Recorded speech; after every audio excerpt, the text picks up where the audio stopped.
As if the world didn't have enough problems, the British Prime Minister Starmer has just resigned. Here to give us some insight into all of that is Dr. Andrew Fox. He has the distinction of being both a priest and a pastor. Is that a distinction without a difference, or is it the same side of the coin? We'll ask him, but we also will look for some insight into the resignation of the Prime Minister of Great Britain, because Dr. Andrew Fox is also British. And he is the author of an upcoming book called Truth in the Age of Applause. I have so many questions for you, Dr. Fox, and welcome to The Truth. Pleasure to be here. So your book, I don't know if it violates our trademark or not, but it's called Truth in the Age of Applause. What you trying to convey with that title? Exactly what it says. The parenthesis of that title is how stupidity is ruining the American dream. So in the world of media, public stages, just go to the Oscars, the Emmys, just go to any public gathering where celebrities are. Someone will make a statement like, you know, my son's come out as a transgender and he's now going to be a woman, and the whole audience stand up and give a 3-minute ovation. Applause does not mean what is said is true. And this is what Dietrich Bonhoeffer was saying in the Second World War. He defined stupidity not as the lack of knowledge or intelligence, but as abdicating your moral, individual judgment and thought just to go along with the cultural norms, like applauding things that are said that are not true. And so using his definition, I home in on 17 steps in this book, how stupidity enters government, school districts, nonprofits, even churches, where applause validates what's being said, but what's being said is not true. And so these steps that I talk about show how it happens and how to speak out against that, how to stand for what is real. That's the emphasis of the book. I could not agree with you more. Since I was a little boy, I've always wanted to be popular. I don't know anyone who aspires to be unpopular, but I've never really considered myself to be that popular. And I have ascribed it a low level of importance to me personally, because I found that in high school, to be popular, I had to act like I love to drink alcohol and consume more than was healthy. And in college, I was from Macon, Georgia, and went to Ohio Wesleyan, which was and continues to be a somewhat liberal college with a lot of people from the East. And marijuana permeated the air. I had smelled marijuana once, but I'd never partaken in it. And it was just commonplace. Yeah. And so I found that in order to be popular in college, you had to smoke weed and take drugs, and if you wanted to be popular, and that wasn't important to me to be popular that badly. But it seems to me, I'm trying to validate your point, that being popular has become one of the most important norms of our society, and people are willing to stoop to no known lows to become popular. Elon Musk calls it appearing to be sounding virtuous while acting in non-virtuous ways. Is that what you're driving at? Yes, it is. And I think the huge elephant in the room is the mayor of New York. His campaign and the applause that he was getting from my children's generation, and I have 3 kids that are in their 20s, 2 of them married. I got 3 grandkids. I'm at that stage of life where I'm learning from the next generation. It's that generation that we're picked to sort of Gen Z. And the promises he was making and the applaud he was receiving got him into office. But the reality of him being in office is proving quite a contradiction. And you could say the same for the new mayor in Seattle. I used to live in the Pacific Northwest. Seattle was a beautiful city. Downtown Seattle is a violent and terrible place to go right now. That's reality. Good policing is needed. But when you have this defund police and all of these statements that get the applause of a whole generation, it's nothing but hot air. As a priest, the authority that you live by is scripture, and that existed before me. It will exist after me. And what it says in itself is that truth endures. Apply that to just simple things of gender.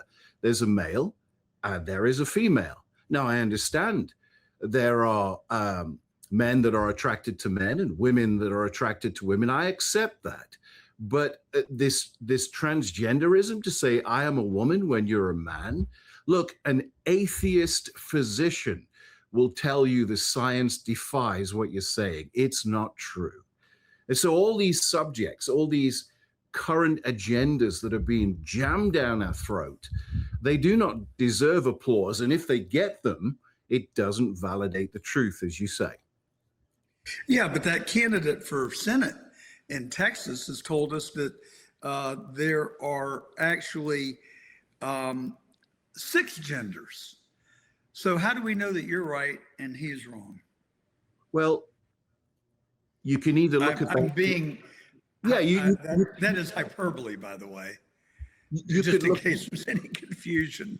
no, I'm sure we're on the same page, but you can look at that theologically, or you can look at it scientifically, even socially, and you will come up with the same answer each time. Look, James, that's running, for Talarico. Yeah, he's the baby face, smooth talker that will change his politics for his party and his party for his politics. He calls himself a Christian, but he says Christianity is, one of the biggest evils in the world. He gets to preach in his very, very liberal church. He comes out with the wildest statements like God is non-binary. Well, of course, he's playing for the applause. I don't even know what that means. Well, that God is neither male or female, but the scriptures gender God as him, Yes. and he and father, because we as readers understand that. It's a literary dynamic. And he's saying God is non-binary. He's playing for applause. But who is rendering the applause? I mean, who wants to sanction that kind of illogical, nonsensical thought process? It is bizarre to me. Well, I think if maybe for another time, do a deep dive into our colleges and universities, the faculty. That used to be a place where you could float ideas. The professor would argue with you academically, and you'd be right or wrong. And some things would emerge and some things would die away. That's higher education. But today, higher education, especially in the humanities, is encouraging thought that has no real basis to it, like the thing of a gender or gender pulling apart a heterosexual marriage, destroying the role of a father. Look at what the governor in New York's done, taken away the word mother and replaced it with gestating parent. What are you going to do on Mother's Day? Say happy gestating parent? The implications of this nonsensical, unintelligent moves forward are tearing away at what it is to be a true American, of which I became at the age of 31. So what is it, Dr. Fox? Is it P.T. Barnum being revealed in real time? He famously said there's a sucker born every minute. Is that what we're seeing? We also know that we've been told for the last 60 years that the average reading level of the average American is second grade. I mean, have we just dumbed down our society to the point that these nonsensical arguments resonate with people just so they can sound virtuous or different or whatever their goal is? Or is there something more sinister going on? I very much am open to the possibility that there is some force at work in this country that is intentionally, very intentionally dividing us, that they are working to promote these idiotic ideologies that are so absurd that it separates our people into two different sides. And I just wonder if my instinct might be right. Well, you raise a very, very good philosophical point there as well. And I think, for instance, the World Cup being staged in the United States is a two-sided coin. One side is hilarious, the other side speaks to exactly what you just said. So 48 nations are present in the United States right now to celebrate this competition that's been going since 1930. The last time it was held in the United States was 1994, but it was kind of overshadowed by O.J. Simpson's chase down the highway. Now it's become something very different. And what the Dutch and the Swedes and the German and the Scottish and so on and so forth, they're all over social media. No one's paying them to do this. They're saying we cannot believe the friendliness of America, the hospitality, the welcome we receive, the refills on drinks that Europeans don't get, and Buc-ee's and gas stations and these ginormous stores and pro bass shops. And they are enamored by the wonder and the hospitality of the community that is the United States. Now, that is the humorous side of the coin. There's a guy called Freddie on social media. No one pays him. He's Scottish, and he's become a phenomena because he's enamored by his visit to NASA, Southern hospitality, college football, Buc-ee's, and so on and so forth. And he's just so appreciative. But all these nations are saying the same thing. The image of America in our own countries is portrayed a different way. So they all came thinking it's about visa issues, it's about immigration, it's about policing, it's about trouble and security. They get here and they find the image that's been created for them is not true. No one in these 48 countries are saying we see the Islamic faith everywhere and it's taking over America. No, they're not saying that. And so we've got a fun thing to look at that for the past 26 years, I've been living in the United States. It's a great place to live. You cannot make it here. You'll never make it anywhere. The What other part side, of the country do you live? I live in say Austin, you were in- Texas. Oh, Austin. Well, that's but kind of a hot seat of Oh, liberals. it is. Oh, it is. And I get a lot of hate mail, believe you me. And but I hail from Nottingham, Robin Hood country in the UK. So I bring that kind of dynamic with me. But the way America portrays itself to itself, that also needs to be in question. Look, in the 26 years I've lived in the States, in all sincerity, and I don't mean this harshly, I've never seen so many dumb, not eloquent, they can't really string a sentence together, representatives of the people on a local, state, and national level. It's like, how did these people get there? That answers your question. We'll get right back to the show after this brief word from our sponsor, Masculine Man Essentials. Look, most deodorants on the shelf are full of aluminum, parabens, and synthetic junk. Masculine Man Essentials goes at it differently. All natural ingredients, built for men, and it actually holds up through the whole day long.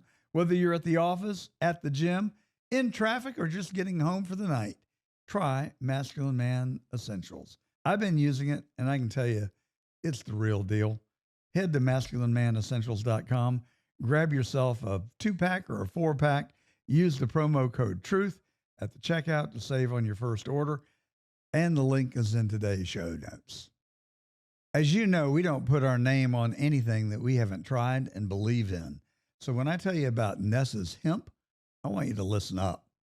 Nessa's Hemp is a Chicago based company that makes hemp, and it was founded by Anessa. And what she's built is really something. We're talking about clean, high quality hemp products with no gimmicks, just real ingredients, real transparency with real results. Whether you're dealing with stress, sleep issues, inflammation, or you just want to add something natural to your wellness routine, Nessa's Hemp has something to offer you. Head over to nessahemp.com, that's NESAS hemp.com, and check out what they've got. Use our promo code TRUTH for a discount just by being our listener. Well, I'll tell you my personal belief on that, and I think that's a very important question to look at. I've run for public service twice, and I didn't win either time, but mostly because I got in way too late. That reveals my biggest weakness is a human condition called procrastination. But anyway,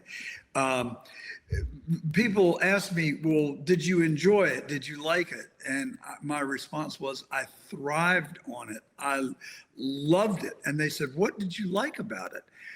And I said, I learned the goodness of the people with whom I contacted. Just without well, I can think of 2 or 3 minor exceptions out of thousands of people, tens of thousands of people who I met, many of whom I met at their front doorstep. And they were generous, they were kind, even those who did not like my politics. They welcomed me into their homes, and they would usually share their events of their life that had been adverse. And it just really warmed my heart. And I do think that we should allow ourselves to be revealed to one another. But the problem, I believe, it's twofold. One, the media doesn't make money by spreading good news. They only if it bleeds, it leads. That's their mindset. And we see it played out every day on the news. The other thing is, and I guess this is not a new phenomenon since the crucifixion of Jesus, I think we have been very cruel to our leaders. And I mean horribly cruel. We criticize them, we criticize their families, and when we don't get our way, some just kill them. So,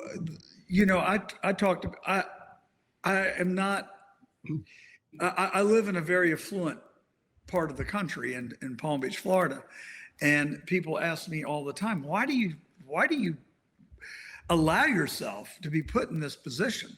Why do you do this? And I said, because I care about our country, I care about my kids, and I care about my grandkids. They want nothing to do with it because they've seen how horribly we treat our leaders. So I think some of the blame actually does fall back on the people. We kind of get what we put out. The third point that I'll make, and then you're supposed to be the one being interviewed, but I can't. You've got all my neurons firing. Well, that's good. That's good. Yes, absolutely.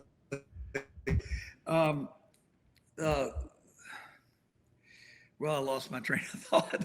There was a third point that I was going to make, but anyway, you can respond. Well, destroying your leaders. Okay, in Great Britain, the Prime Minister, Sir Keir Starmer, has just resigned.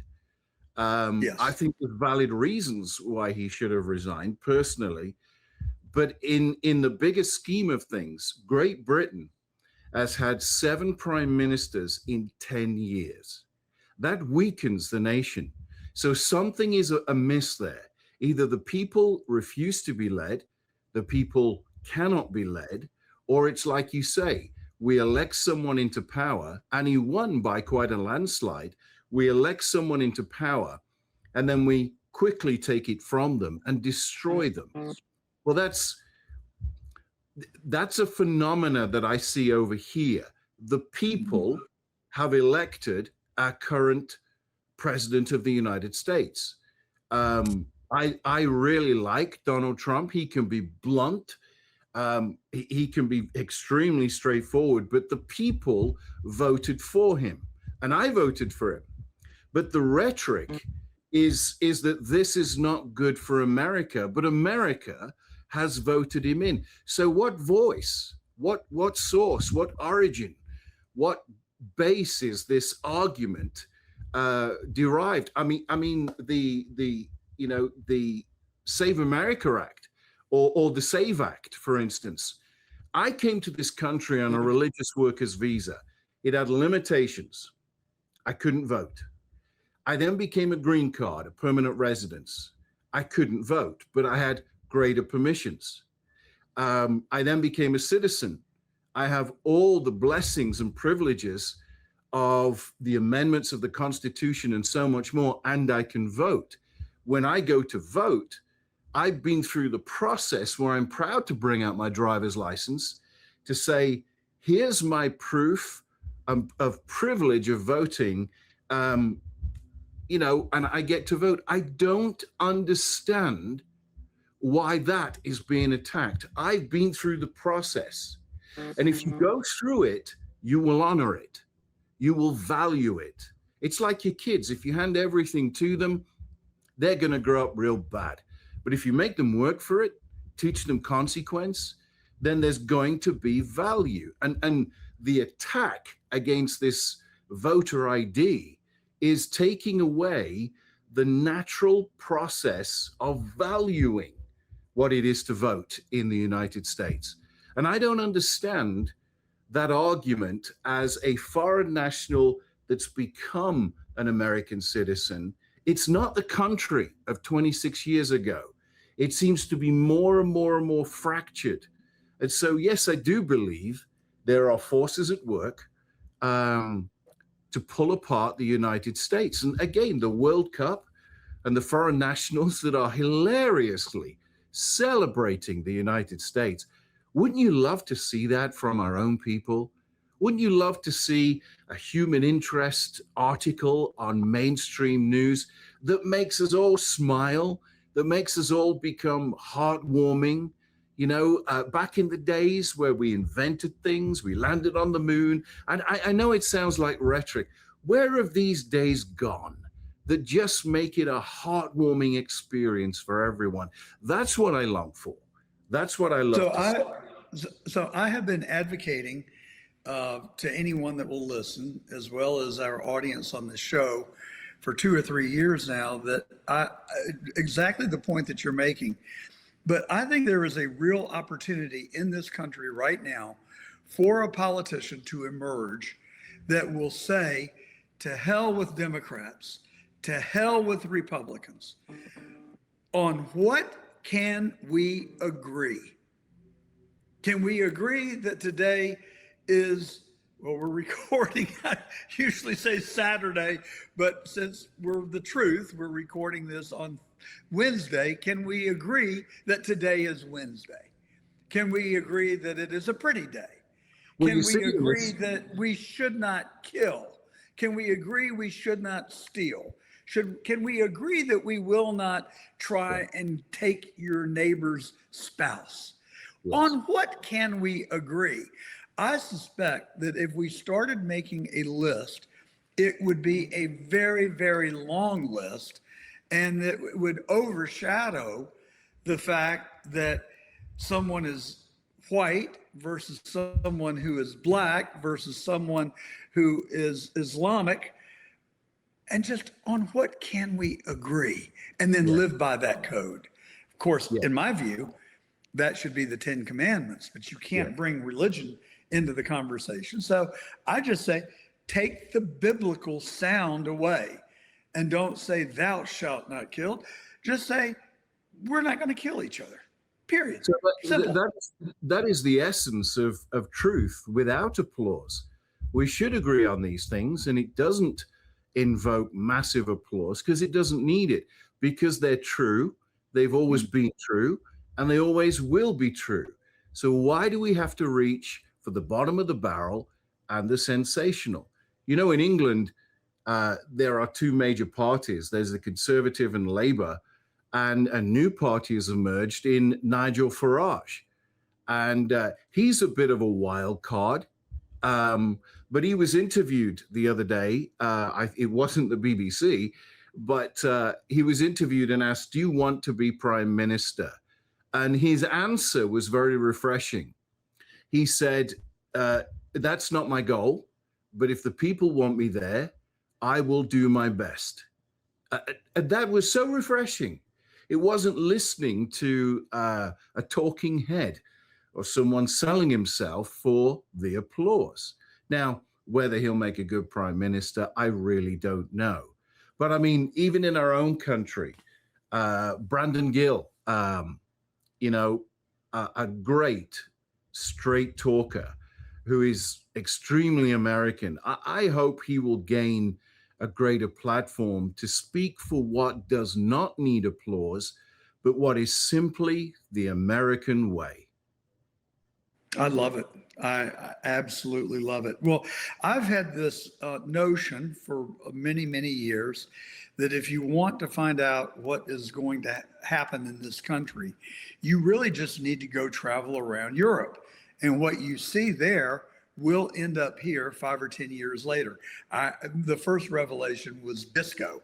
I mean, I was in England and France in the 70s, and disco was the rage.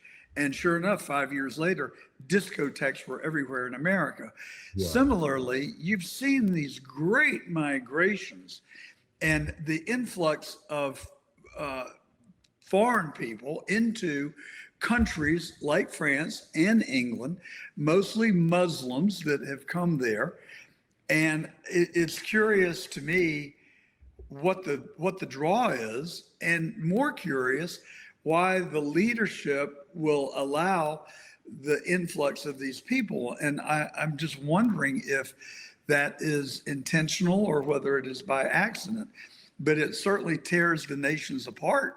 And we're starting to see, obviously, great migrations into this country, mostly Hispanic, which have been shut off. Mm-hmm. But we do seem to have more people from Indian and Muslim descent coming into America. You know, John, in my filing cabinet, just 6 foot away from me here, there is a file, and in that file, there is a letter, a statutory letter from President Obama when I became a citizen. And in that letter, and it's never changed to this present day, except the signature of the president, it's a welcome to America, learn our language, which is English, it's clearly stated, pay your taxes, contribute to the community, practice your faith, raise your family here, work here, participate in the great experiment that it's called, the United States. And there is a paragraph of obligations of what it is to be a citizen. I think sometimes in my thinking, the obligations of what it is to be a naturalized American are rejected. They shouldn't be. When you are a naturalized American, and otherwise you were born in another country, there are obligations that come with this step. They should be made clear, they should be understood, and they should be carried out. So when I read on X or something like that, on my X account, that someone running for office couldn't find somewhere to wipe her hands, so she wiped them on the American flag, that is contrary to the welcome to this country. In that welcome letter, it never states you can bring your national flag. Never. I'm British at the core, but I'm an American citizen, and I fly the American flag outside my house. I will never fly the British flag outside my house because it's not Great Britain. Now, on the inside of my house, on my office wall, I've got a flag framed from 1952 that's British, but that's private in my house here. And so the idea that you can celebrate your traditions and customs and bring them with you must not overrun, we pledge allegiance to the flag of the United States and what that means. And I don't know that that is being taught in grade school, in middle school, in high school, and it's certainly not being taught in higher education. I guarantee if you just did an interview or a survey amongst high schoolers, most of them wouldn't know the rich heritage of the United States. They wouldn't. Imagine this. On July the 4th this year, not only will it be the celebration of the 250th birthday of the United States, but there's a probability, John, that England will play the United States in the World Cup on July the 4th. What That a would be that's going to be. unbelievable. I would think that would be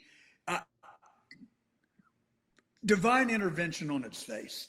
I mean, how could that happen other than if God willed it to be?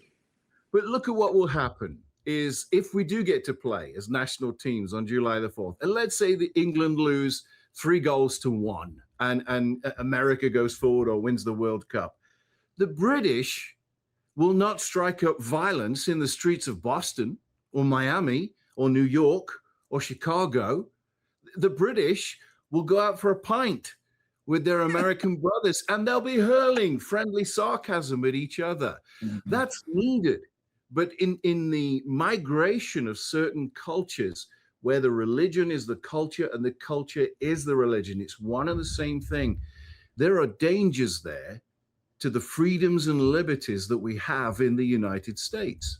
We don't treat our women that way. We don't treat our children that way. You could be American and atheist. You could be American and Christian.